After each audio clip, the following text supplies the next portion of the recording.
Olá, gente querida! Seja bem-vindo a mais um estudo do livro de Mateus.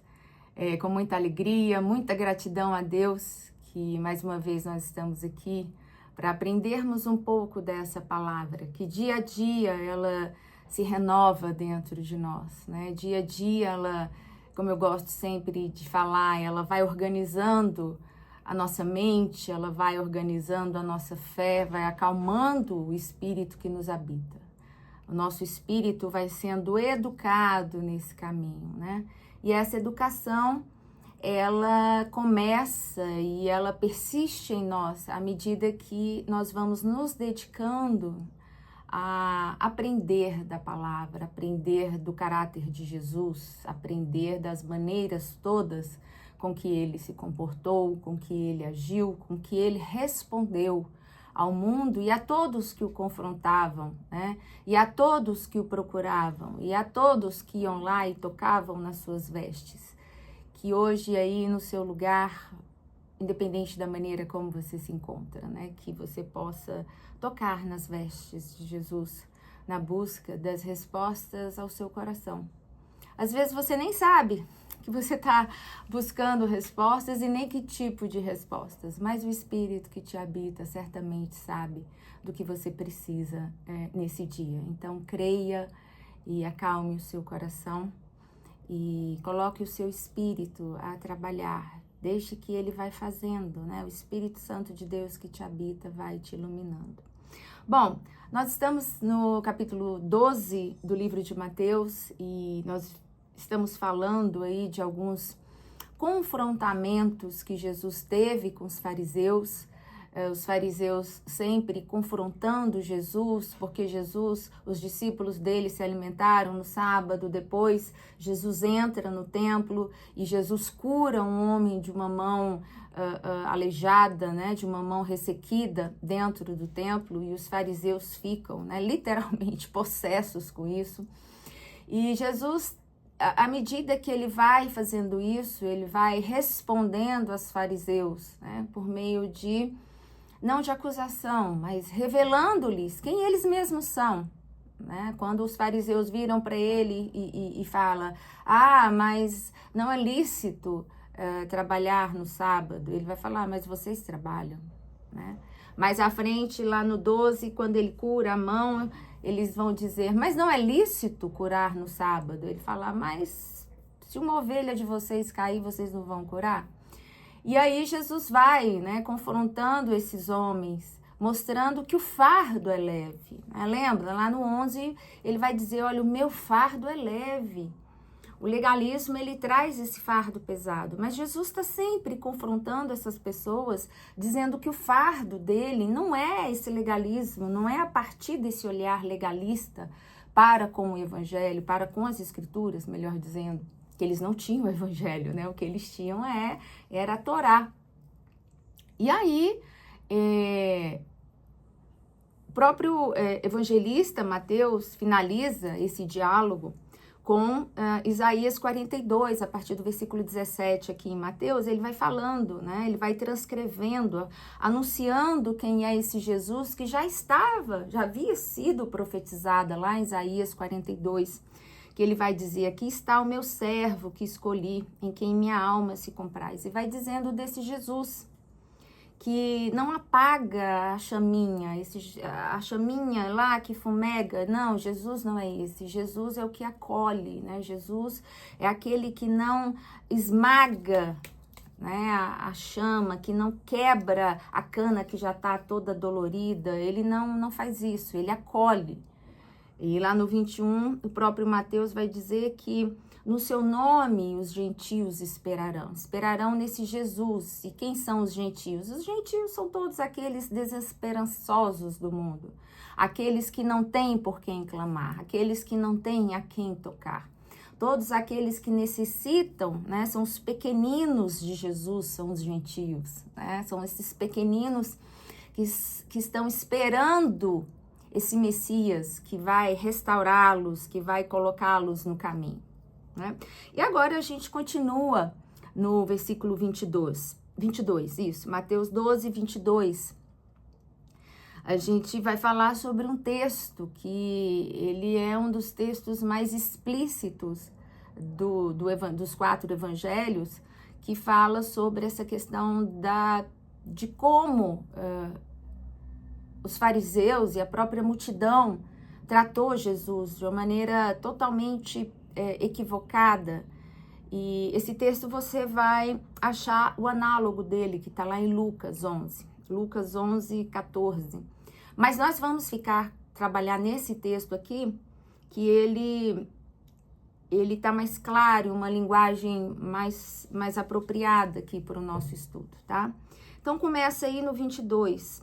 Trouxeram-lhe, então, né, dando continuidade, trouxeram a Jesus, então, um endemoniado, cego e mudo. E ele o curou, de tal forma que o cego e mudo falava e via, né? Lá no texto de Lucas, nos dá uma compreensão de que maior e mais clara, de que esse homem que foi curado, esse endemoniado, né, que é uma expressão aqui que nos aparece, eu acho que pela 2ª ou 3ª vez, já apareceu antes com o gadareno, que nós havíamos falado, ele é curado da cegueira e da mudez com a expulsão do espírito, né? Então, é uma possessão demoníaca. Nós estamos falando aqui de um homem que era cego e mudo por causa de um demônio que ele habitava.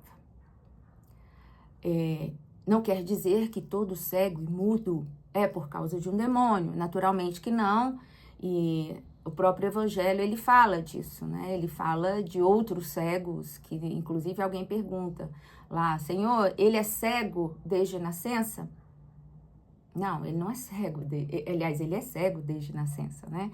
Então, nem todo cego e nem todo mundo, naturalmente que não é por causa da possessão, mas esse aqui especificamente, ele era cego e mudo por causa do espírito. E aqui é importante a gente compreender que a possessão demoníaca, ela atinge os sentidos, ela atua dessa forma, né? Ela atinge aqui, no caso dele, atingiu a visão, a fala, mas em outros sentidos ele ataca o corpo desse indivíduo, ele se manifesta, né, nas expressões corporais, ele se manifesta na linguagem, ele se manifesta na psique desse indivíduo. Então, a possessão demoníaca, ela se manifesta de várias formas no indivíduo. Algumas formas são formas mais visíveis, como essa, e outras nem tanto, né? A depender de cada um. É certo que os evangelhos, e até posteriormente Paulo também, não nos dá uma noção muito clara, né, de como é esse processo. Mas Jesus nos dá uma posição mais clara, que ele vai dizer, inclusive no texto de Lucas, a gente não tem nesse texto aqui, mas no texto de Lucas ele vai falar que a possessão demoníaca, ela tem relação com uma casa vazia, né? Então, uma casa vazia, ela é uma abertura para que os demônios a habitem. Se o demônio encontra uma casa adornada e varrida, Jesus vai dizer, esse demônio não acha lugar. Mas se essa casa está vazia, ele vai habitar nessa casa, né? E o que é uma casa vazia? Se não um lugar, né, interior, onde a gente não tem a habitação do Espírito de Deus e tudo o que o Espírito traz. É importante a gente compreender que no mundo espiritual não existe neutralidade. Não existe neutralidade. O próprio Jesus vai dizer lá em Apocalipse, olha, ou seja frio ou morno, não seja neutro. Não seja quente nem frio. Seja quente ou frio, não seja neutro. É isso que eu quero dizer, né? Não seja o morno. Ou você é quente ou você é frio. Não existe o morno. O morno é o auto-engano, é achar que é, mas não é. Jesus está falando, esse é o maior engano. Né? Por quê? Porque no mundo espiritual não há mais ou menos. É sim, sim, não, não. Não há neutralidade. Ah, não, eu sou indiferente. Não, não existe isso. Aliás, na vida não existe isso. né? Tanto é que Jesus vai dizer, quem não é contra já é a favor de alguma forma. Então, a gente precisa entender na espiritualidade que ou nós temos o Espírito de Cristo ou somos uma casa vazia. E quando somos casa vazia, né, quando a nossa mente não é devota àquilo que é bom, e por isso o próprio Paulo vai falar lá em Filipenses 4, o apóstolo Paulo vai dizer, olha, pensar em tudo que for bom, em tudo que for puro, em tudo que for de boa fama, né, em tudo que for de Deus, em tudo que trouxer edificação para a alma, nisso pensai. Pedro vai dizer, olha, busquem ter uma boa consciência para com Deus. O que é uma boa consciência? Você trabalhar sua mente na direção daquilo que o Espírito de Deus trouxer ao seu coração. Então, primeiro a gente precisa entender esse contexto, esse significado do que é um homem endemoniado, para que a gente possa entender lá na frente o que Jesus faz por ele.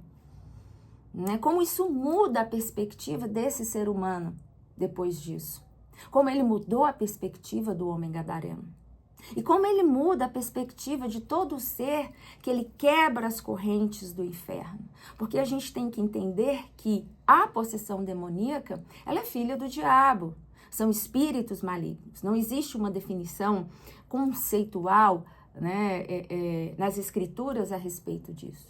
Mas a gente pega por analogia lá, Gênesis, né, da serpente. E Deus vai falar que ela vai se alimentar de quê? Do pó da terra. Das nossas produções psíquicas. O pó da terra é o quê? Tudo aquilo que a gente produz. É tudo aquilo que os nossos pés, caminhando sobre a terra, vão produzir. Então, você vê, tudo aquilo que a gente produz, o diabo está ali. E seus demônios, e seus espíritos malignos estão ali captando. Então, é uma gritaria, dessa gritaria sai uma confusão. E aí ele vai só potencializando esses ambientes, potencializando essas pessoas. Então, todo endemoniado, ele é esse lugar, ou é esse não lugar, esse lugar vazio, esse lugar de uma existência morta, esse lugar onde o Espírito de Cristo ainda não tem liberdade para agir. E isso começa aqui. No capacete da salvação, que Paulo vai falar, na mente. A mente é ela que alimenta os nossos desígnios, é ela que estabelece esse lugar de ação espiritual. Por isso que a gente tem que ter muito cuidado com tudo que a gente pensa, com tudo que nos atravessa, com tudo que a gente permite que nos visite e que fique. Que tem coisas que vão visitar e vão passar, porque nós somos humanos. Mas tem coisas que vão visitar e vão ficar. E vão criando redemoinhos eternos, que vão puxando outros redemoinhos e vão fazendo outros abismos dentro de nós. E aí, os demônios vão achando, os espíritos malignos vão achando espaço dentro de nós. E esse era esse homem. Ele era esse homem que os espíritos malignos acharam espaço para agir, não só na mente, porque ele distorce tudo. No momento em que ele distorce a visão e distorce a fala, todo esse homem está comprometido. E eu vou parando por aqui, mas a gente compreender o que essa possessão, a gente entender o que um espírito maligno, que uma condição espiritual pode fazer na vida de um ser humano, gente, isso é essencial, para que a gente entenda quão imbuído nós precisamos estar na compreensão do Evangelho, na compreensão de Jesus nas nossas vidas e, sobretudo, na compreensão do papel que o Espírito Santo, que nos habita, que Jesus falou lá em João 14, que é o nosso Consolador. E é o Espírito, que o próprio Jesus também disse, que nos ensinará todas as coisas e todos os bons caminhos e tudo que o amor pode nos ensinar. Que esse mesmo Espírito, nesse momento, nos ensine, abra a nossa mente, a nossa compreensão, para quão gravoso e quão sério é ser um filho de Jesus desde sempre. Que Deus te abençoe e eu te aguardo. Até a próxima.